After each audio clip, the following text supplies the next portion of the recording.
아무 이유 없이 마음이 무거운 날이 있습니다. 몸은 멀쩡한데 한숨이 먼저 나오고 이유 없이 앞날이 걱정됩니다. 누가 건드린 것도 아닌데 괜스레 신경이 곤두서고 말 한마디에 상처받을 때가 있지요. 그럴 때 사람들은 말합니다. 그냥 기분 탓이야. 잠 좀 자면 나아질 거야. 하지만 정작 마음을 짓누르는 그 무게는 자고 나도 시간이 지나도 쉽사리 풀리지 않습니다. 그렇다면 이 무거운 마음의 정체는 무엇일까요?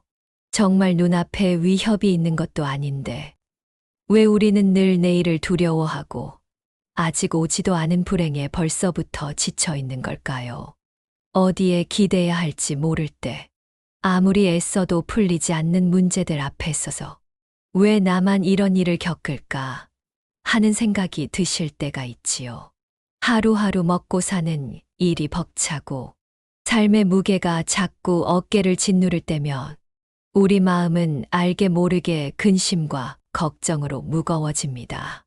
오늘은 그 실체 없는 걱정의 그림자를 들여다보고 부처님의 가르침을 따라 한 걸음씩 벗어나는 방법을 함께 나누고자 합니다.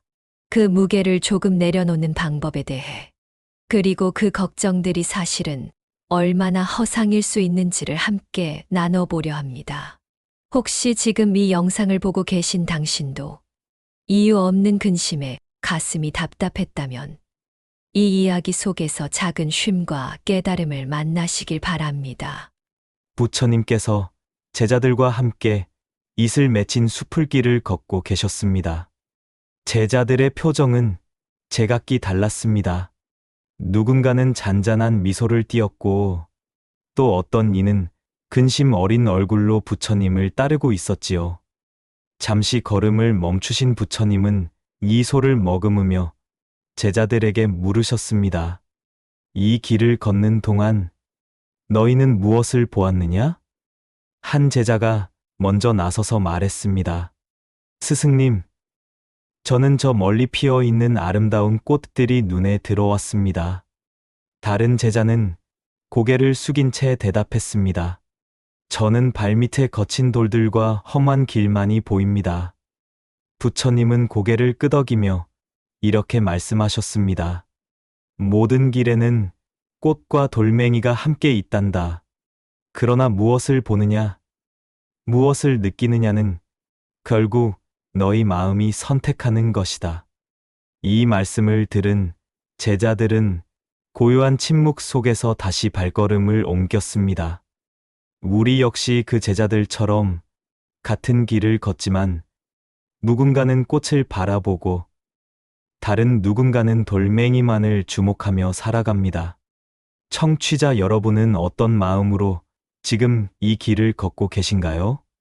오늘 방송에서는 삶의 무게로 다가오는 근심과 걱정을 주제로 그 돌멩이처럼 보이던 것들이 꽃으로 바뀔 수 있다는 이야기를 나눠보려 합니다.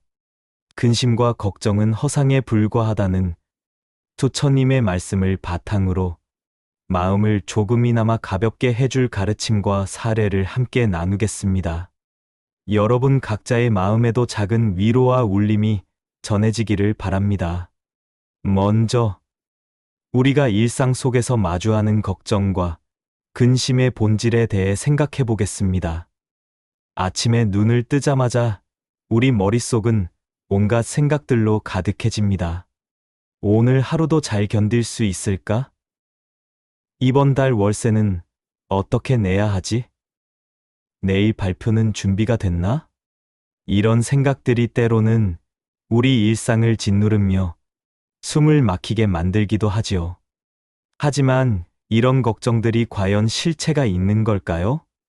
어느 날 부처님께서는 제자들에게 조용히 질문하셨습니다. 너희가 걱정했던 일 중 실제로 일어난 것은 얼마나 되느냐? 잠시 정적이 흐른 뒤 한 제자가 조심스레 입을 열었습니다. 스승님, 대부분의 걱정은 실제로 일어나지 않았습니다. 그 말을 들은 부처님은 부드러운 미소로 답하셨습니다. 그렇다면 너희의 걱정은 마치 꿈 속의 그림자와 같지 않겠느냐? 현실이 아니라면 어째서 그것에 매달려 스스로를 괴롭히느냐? 이처럼 우리가 마음속에 품고 있는 많은 걱정들은 실체가 아닌 머릿속에서 만들어낸 허상일 때가 많습니다. 그림자가 아무리 크게 느껴져도 결국 빛이 사라지면 함께 사라질 수밖에 없습니다. 청취자 여러분, 오늘 하루를 조용히 되돌아보며 스스로에게 물어보세요. 나는 오늘 몇 번이나 걱정이라는 그림자 속에 머물렀는가? 그리고 그 걱정들이 과연 실존하는 위협이었는가? 아니면 내 상상 속 허상에 불과했는가? 지금 이 순간, 우리는 현재를 살아가야 합니다. 과거에 얽매이거나 다가오지 않은 미래를 두려워하기보다는 지금 이 시간을 온전히 누리는 것이 필요합니다. 혹시 여전히 마음속에 무거운 짐을 지고 있다면 그 짐을 잠시 내려놓아 보세요. 부처님의 말씀처럼 근심과 걱정은 결국 허상일 뿐이니까요. 이제 우리는 근심 걱정이 허상이라는 진실을 인식하는 첫걸음을 내딛었습니다. 하지만 단지 깨달았다고 해서 걱정이 완전히 사라지는 것은 아닙니다. 삶의 크고 작은 국면마다 걱정은 여전히 우리 곁을 찾아오곤 하니까요. 그래서 오늘은 그 걱정이 왜 우리 마음속 깊이 뿌리내리게 되었는지를 조금 더 살펴보려 합니다. 우선 이런 질문을 던져볼까요? 내가 품고 있는 걱정들은 정말 내게 꼭 필요한 것일까? 부처님께서는 어느 날 걱정에 잠식된 한 상인의 이야기를 제자들에게 들려주셨습니다. 그 상인은 큰 무역 배를 타고 먼 나라로 떠났습니다. 배 안에는 금과 보석이 가득했고 그는 이 물건들을 거래하여 큰 수익을 올릴 계획이었습니다. 하지만 항해를 시작한 지 얼마 지나지 않아 그는 불안에 시달리기 시작했습니다. 이 배가 침몰하면 어쩌지? 도둑이 이 보물을 훔쳐가면 어떡하지? 그는 밤낮 없이 걱정에 휩싸여 잠 못 이루는 날들을 보냈습니다. 머릿속에서는 끊임없이 계산이 반복되었습니다. 이익은 얼마나 될까? 손해를 보면 어떻게 하지? 그렇게 불안에 휩싸인 채 시간을 보내던 어느 날 그의 배가 거센 폭풍을 만났습니다. 배는 심하게 흔들렸고 그는 결국 마음속 모든 계산을 포기한 채 외쳤습니다. 보물이 침몰해도 좋다. 제발 목숨만은 살게 해주십시오. 그는 결국 배와 보물을 뒤로 한 채 탈출했고 가까스로 자신의 생명만은 건질 수 있었습니다. 그는 결국 빈손으로 고향에 돌아왔지만 그제서야 마음의 평온을 되찾을 수 있었습니다. 이 이야기를 들려준 후 부처님께서는 제자들에게 이렇게 말씀하셨습니다. 어떤 것을 얻고자 애쓰는 마음은 그것을 잃을까 두려워하는 걱정을 함께 불러오는 법이다. 그러니 소유하려는 집착을 줄이면 걱정도 자연스레 사라질 것이다. 여러분도 이와 비슷한 경험이 있지 않으신가요? 값비싼 새 물건이 혹시라도 흠집이 날까 모심초사하거나 어렵게 얻은 자리를 잃게 될까봐 조마조마했던 순간 말입니다. 이처럼 우리가 안고 있는 수많은 근심은 대부분 집착에서 비롯됩니다. 그 집착은 물건에만 국한되지 않습니다. 명예, 인간관계, 심지어는 자아에까지 뻗어 있지요. 그러나 과연 그 집착이 반드시 필요한 것인지 스스로에게 한 번쯤 물어보아야 합니다. 이제 부처님께서 전해주신 또 하나의 이야기를 소개하고자 합니다. 어느 날, 한 제자가 부처님께 여쭈었습니다. 스승님, 저는 왜 이토록 걱정이 떠나지 않는지 모르겠습니다. 마음을 비우려 해도 자꾸만 걱정이 저를 따라옵니다. 부처님은 미소 지으신 채 제자의 손을 이끌어 강가로 가셨습니다. 그리고 조용히 나뭇가지 하나를 꺾어 그에게 건네셨지요. 이 가지를 강물에 띄워보아라. 제자는 그 말씀에 따라 나뭇가지를 물 위에 올려놓았고 나뭇가지는 이내 유유히 물결 따라 흘러가기 시작했습니다. 잠시 후 부처님께서 물으셨습니다. 저 나뭇가지는 지금 어디로 향하고 있느냐? 제자는 대답했습니다. 강물이 흐르는 대로 흘러가고 있습니다. 그 말을 들은 부처님은 고개를 끄덕이며 이르셨습니다. 마음속 근심도 그 나뭇가지와 같단다. 너는 그것을 꼭 붙잡고 있으려 하지만 실은 그것은 이미 너의 손을 떠나 흘러가고 있는 중이지. 그러니 해야 할 일은 오직 흘러가도록 두는 것, 그뿐이니라. 우리가 걱정에서 벗어나지 못하는 까닭 중 하나는 그 걱정을 붙들고 놓지 않으려는 마음 때문입니다. 많은 이들이 걱정을 붙들고 있으면 해결의 실마리를 찾을 수 있을 거라 믿습니다. 하지만 실상은 그렇지 않습니다. 걱정을 움켜쥐고 있는 동안 우리는 정작 현재의 평온과 기쁨을 놓치고 있을 뿐입니다. 청취자 여러분, 지금 떠오르는 걱정 하나를 마음속에 그려보세요. 그리고 상상해 보십시오. 그 걱정이 강물 위를 떠다니는 나뭇가지라고 생각하고 손에서 살며시 모아주는 겁니다. 그 나뭇가지를 멀리 흘려보내듯 여러분의 마음속 걱정도 그렇게 보내보세요. 그 순간 마음 한구석이 한결 가벼워짐을 느끼게 될 것입니다. 다음 시간에는 비워낸 마음에 무엇을 채워야 할지에 대해 이야기 나눠보겠습니다. 우리 삶은 흐르는 강물과도 같기에 억지로 거슬러 오르려 하기보다 흐름을 따르는 법을 배워야 합니다. 오늘 우리는 근심과 걱정을 흘려보내고 마음을 비우는 법에 대해 이야기했습니다. 하지만 마음이 비워졌다고 해서 끝이 나는 것은 아닙니다. 오히려 비워진 채로 남겨두면 또다시 불안과 집착이 그 빈자리를 채우려 들 수 있습니다. 마음은 공허함을 오래 견디지 못하기 때문입니다. 그래서 이번 시간에는 그 비워진 마음에 무엇을 담아야 하는지를 함께 생각해 보려 합니다. 부처님께서는 이렇게 말씀하셨습니다. 마음이 비워진 그 자리에 자비와 지혜를 채우라. 그리하면 진정한 평안을 얻을 수 있느니라. 오늘 이야기는 바로 이 가르침에서 출발합니다. 그렇다면 먼저 마음을 채우기 위한 첫 번째 요소인 자비에 대해 생각해 볼까요? 자비는 단지 누군가를 불쌍히 여기는 감정이 아닙니다. 타인의 고통을 자신의 아픔처럼 느끼며 그것을 덜어주고자 하는 진심 어린 마음이 바로 자비입니다.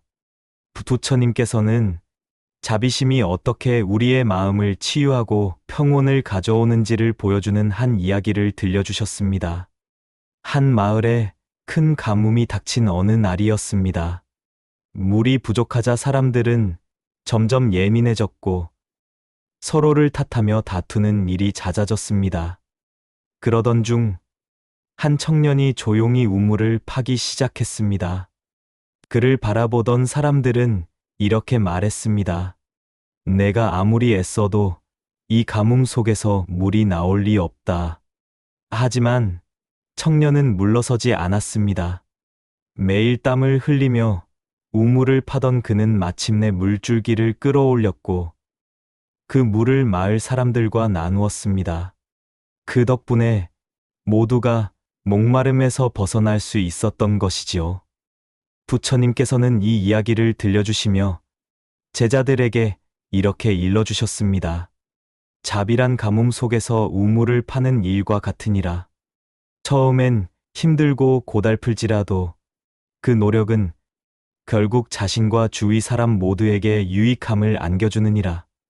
청취자 여러분, 우리도 이 청년처럼 자비를 실천할 수 있습니다. 가까운 이들에게 따뜻한 말 한마디를 건네는 법만으로도 충분하지요.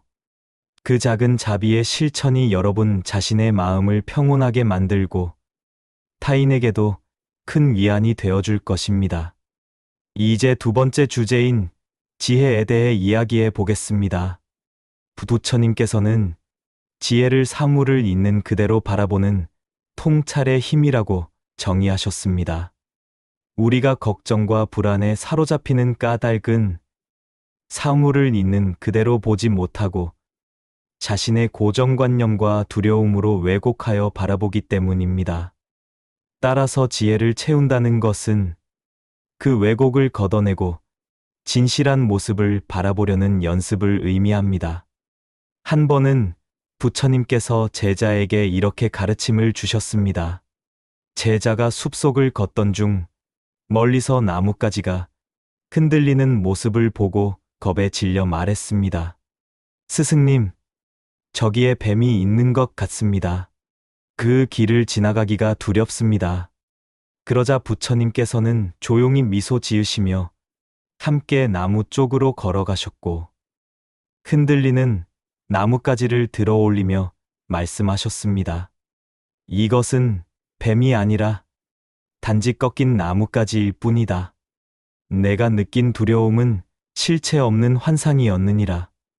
이처럼 지혜는 우리가 품고 있는 불안과 두려움을 있는 그대로 바라보게 하며 그것들이 허상임을 깨닫게 하는 힘입니다. 우리의 많은 걱정은 마치 어둠 속에서 뱀처럼 보이는 나뭇가지와도 같습니다. 빛을 비춰 자세히 들여다보면 그것이 두려워할 대상이 아님을 알 수 있습니다.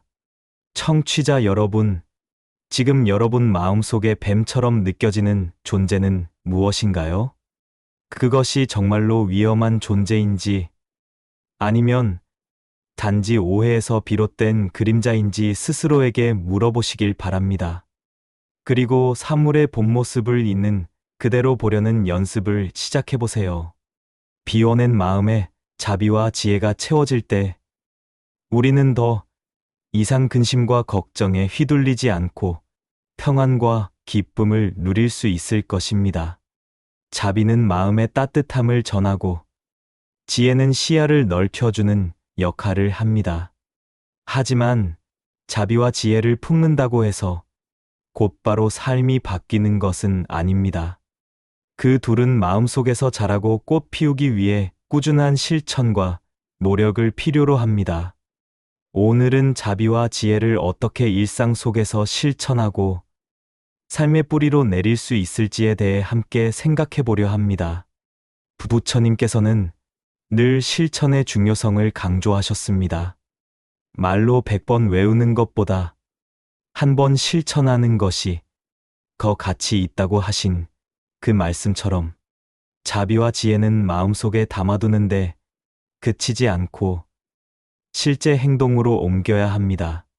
그 실천은 작고 소박한 행위에서 시작됩니다. 그 첫걸음은 바로 관용입니다. 관용이란 타인의 실수나 부족함을 이해하고 넉넉한 마음으로 용서하는 자세입니다. 이와 관련해 부처님께서 제자들에게 들려주신 한 노부부의 이야기가 떠오릅니다. 어느 날 다툼이 잦아 서로에게 상처를 주고 있다며 한 노부부가 부처님을 찾아왔습니다. 부처님께서 조용히 미소 지으시며 물으셨습니다. 서로 어떤 점 때문에 자주 다투느냐? 그러자 부부는 상대방의 잘못과 단점을 서로 가리키며 열거하기 시작했습니다. 이에 부처님께서는 두 사람에게 서로 다른 씨앗을 하나씩 건네주시고 말씀하셨습니다. 이 씨앗을 땅에 심고 물을 주어라. 그리고 싹이 틀 때까지 상대방의 장점을 3가지씩 찾아 내일 서로에게 말해보아라. 반신반의하던 부부는 결국 그 가르침을 따르기로 했습니다. 매일 서로의 장점을 찾아 말하다 보니 그들 사이의 관용과 자비의 마음이 조금씩 자라나기 시작했습니다. 마침내 싹이 틀던 날 그들은 더 이상 다투지 않게 되었다고 합니다. 이 이야기는 우리의 일상에도 고스란히 적용될 수 있습니다. 가족, 친구, 직장 동료, 심지어 처음 만나는 낯선 사람에게도 단점보다는 장점을 발견해 말로 표현해 보세요. 그 작은 실천이 여러분의 삶에 따뜻한 변화를 가져올 것입니다. 두 번째 실천 방법은 경청입니다. 경청은 자비와 지혜를 실천으로 옮길 수 있는 가장 쉽고도 강력한 방법입니다.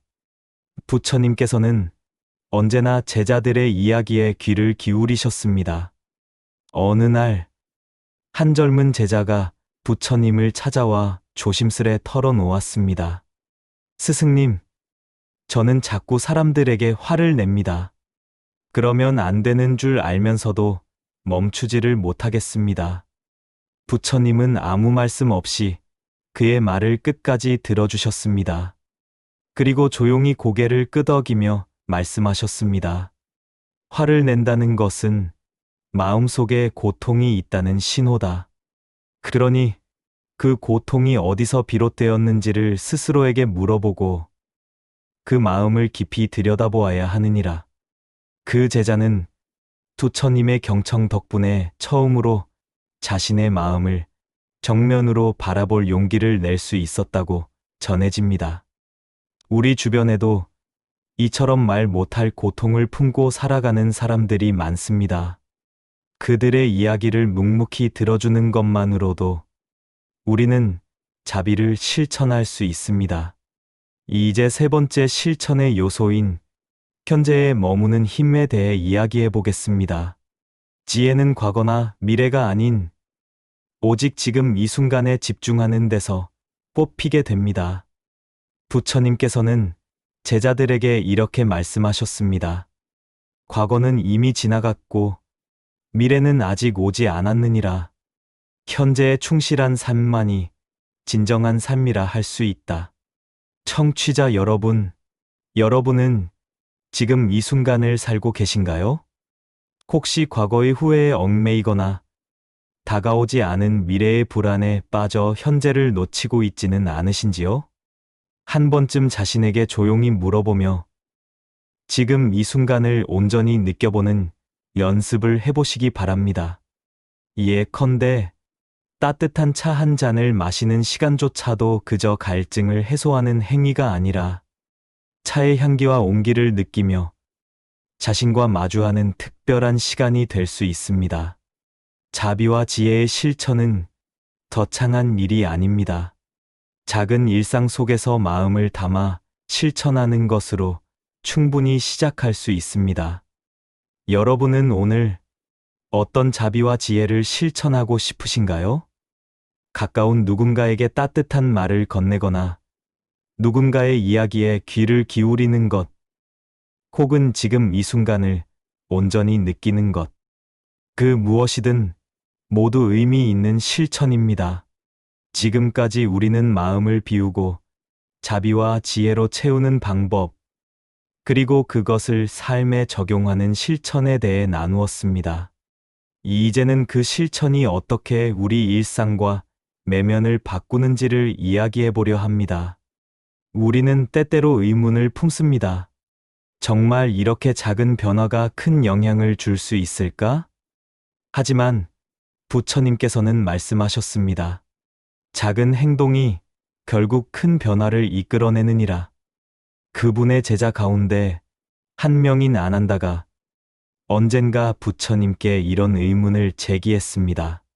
스승님, 저는 날마다 자비를 실천하고 지혜를 닦고자 노력합니다. 하지만 세상은 여전히 변하지 않는 것처럼 보입니다. 제 노력이 무슨 의미가 있을까요? 부처님은 그 어떤 대답도 하지 않으시고 아난다를 데리고 근처 산길을 함께 걸으셨습니다.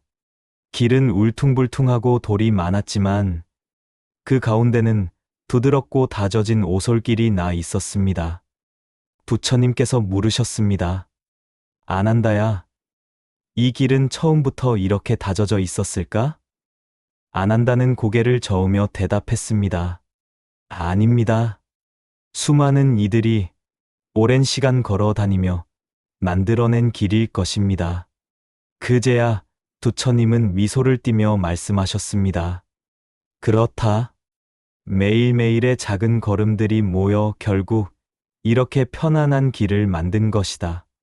자비와 지혜를 실천하는 것도 이와 같으니라. 비록 내 노력이 미미하게 느껴질지라도 그 발걸음 하나하나가 결국 너와 세상의 깊고 단단한 길을 만들게 될 것이다. 이 가르침은 우리에게 말해줍니다. 작은 실천이라도 지속될 때 그것은 삶을 바꾸는 커다란 움직임이 됩니다. 그렇다면 실제로 자비가 어떤 변화를 불러올 수 있는지 하나의 사례를 통해 살펴보겠습니다. 어느 사찰에 스님 한 분이 계셨습니다. 그는 매일 아침 마을로 내려가 노숙자들에게 따뜻한 죽 한 그릇을 나눠주곤 했습니다. 몇 해를 거듭하며 그는 같은 일을 이어갔고 어떤 보답도 바라지 않았습니다. 그러던 어느 날 한 남자가 그를 찾아왔습니다. 그는 과거 노숙 생활을 했던 사람이었고 스님의 도움 덕분에 새 삶을 시작할 수 있었다고 말했습니다. 그리고 이제는 자신도 누군가에게 도움이 되는 삶을 살고 싶다고 다짐했습니다. 스님의 자그마한 자비는 한 사람의 삶을 바꿨고 그 변화는 또 다른 자비로 이어졌습니다. 이처럼 자비는 우리 자신뿐 아니라 우리가 닿는 모든 세상에도 긍정적인 파장을 일으킬 수 있습니다. 이제 다음으로 지혜가 어떻게 변화를 이끄는지 살펴보겠습니다. 부처님께서는 지혜란 삶을 있는 그대로 바라보는 자세라고 가르치셨습니다. 이 가르침을 실천한 한 상인의 이야기가 전해집니다. 사업에 실패한 그는 큰 빚을 떠안고 모든 것을 잃었다고 느꼈습니다. 절망에 빠진 그는 자신을 책망하며 세상에 대한 원망으로 가득 차 있었지요. 그러던 어느 날 그는 부처님의 말씀을 접하게 되었습니다. 세상 모든 것은 변하니 고통 또한 영원하지 않다. 지금의 현실을 그대로 받아들이고 그 안에서 배움을 찾으라. 그는 이 가르침을 마음속에 되새기며 자신의 상황을 회피하지 않고 마주하기로 했습니다. 그 안에서 새로운 길을 찾기로 결심했고 작게 다시 시작한 장사를 통해 조금씩 일어섰습니다. 그는 나중에 이렇게 고백했습니다. 그때의 실패가 없었다면 지금의 평온함도 몰랐을 것입니다. 그 고통은 결국 저를 더 깊은 사람으로 성장하게 만든 선물이었습니다. 청취자 여러분, 자비와 지혜는 이처럼 우리 삶을 근본적으로 바꾸는 힘을 가졌습니다. 하지만 그 변화는 단박에 일어나는 것이 아니라 꾸준히 쌓여가는 작은 실천 속에서 비롯됩니다. 여러분의 오늘은 어떤 실천들로 채워졌나요? 작은 자비의 손길 하나, 그리고 조용한 깨달음 하나가 내일의 여러분을 더 따뜻하고 평화롭게 만들 수 있습니다. 작은 발걸음이 모여 오솔길을 만들듯 여러분의 사소해 보이는 행동들도 세상을 더 나은 방향으로 이끌 수 있음을 기억하세요. 지금까지 우리는 자비와 지혜의 실천이 개인의 삶에 어떤 변화를 가져오는지를 살펴보았습니다. 이제 그 변화가 개인의 차원을 넘어 어떻게 사회 전체와 세상에까지 확장될 수 있는지를 함께 나누고자 합니다. 부처님께서 강조하신 자비와 지혜는 개인의 수양에 그치지 않고 결국 공동체의 평화와 조화를 실현하기 위한 도구이기도 합니다. 어느 날 부처님께서 제자들과 함께 길을 걷고 계셨습니다. 길가에는 쓰러진 나무 한 그루가 있었지만 대부분의 사람들은 그것을 피해 지나가거나 아무 관심 없이 무심코 스쳐 지나갔습니다. 그 나무를 가리키며 부처님께서 말씀하셨습니다. 이 나무는 이제 열매를 맺을 수 없지만 그늘을 제공하고 나무 조각은 불씨를 일으키며 또한 이 땅에 양분을 남긴다. 그런데 왜 사람들은 이 나무를 쓸모없다 여기며 외면하는가? 이에 한 제자가 답했습니다. 스승님, 사람들은 당장 자신의 이익이 되지 않으면 그 가치를 보지 못합니다. 부처님께서는 잔잔히 미소 지으시며 말씀하셨습니다. 사람이 이익만으로 살아가는 것은 아니니라. 모든 존재는 서로 연결되어 있고 그 연결 속에서 주고받는 마음이야말로 진정한 평화의 시작이니라. 이 가르침은 우리에게 깊은 통찰을 전합니다. 개인의 자비와 지혜는 곧 인간관계에, 더 나아가 공동체와 사회 전체에까지 영향을 미칠 수 있습니다. 우리가 일상에서 실천하는 작은 자비가 어떻게 세상의 넓은 파장을 만들어낼 수 있는지를 보여주는 사례가 있습니다. 한 시골 마을에 가난하지만 넉넉한 마음을 지닌 노파가 살고 있었습니다. 그녀는 매일 자신의 작은 밭에서 기른 농작물의 일부를 마을 사람들과 나누었습니다. 이 나눔은 단순한 베풀물 넘어서 마을 사람들 사이에 신뢰와 유대감을 형성했습니다. 그러던 어느 해 큰 홍수가 마을을 덮쳐 모두가 어려움에 처하자 그 노파를 돕기 위해 마을 사람들이 하나둘 모이기 시작했습니다. 그들은 힘을 합쳐 무너진 집을 다시 짓고 먹을 것을 나누며 위기를 극복했습니다. 노파의 작고 소박한 나눔이 마을 전체를 하나로 묶고 공동체가 함께 살아갈 수 있는 기반이 되었던 것입니다. 이 이야기에서 알 수 있듯이 자비는 개인의 덕목을 넘어서 세상을 변화시키는 원동력이 될 수 있습니다. 지혜 또한 마찬가지입니다. 지혜는 우리를 이기심에서 벗어나게 하고 세상을 다양한 관점에서 바라보도록 만들어줍니다. 그로 인해 우리는 갈등을 줄이고 진정한 평화를 이루는 길로 나아갈 수 있습니다. 부처님 당시 한 작은 왕국에서는 두 부족이 강물을 사이에 두고 갈등을 겪고 있었습니다. 물의 사용을 두고 다툼이 커졌고 급기야 전쟁의 위기까지 치닫게 되었지요. 그때 부처님께서 직접 그 지역을 찾아가 부족장들을 불러 모아 이렇게 말씀하셨습니다. 그대들은 지금 이 강에 물을 두고 다투고 있지만 이 물은 누구의 것도 아니며 흘러가며 모두에게 이익을 주기 위해 존재하는 것이다. 싸움을 계속한다면 이 강은 물이 아니라 서로의 피로 채워질 뿐이니라.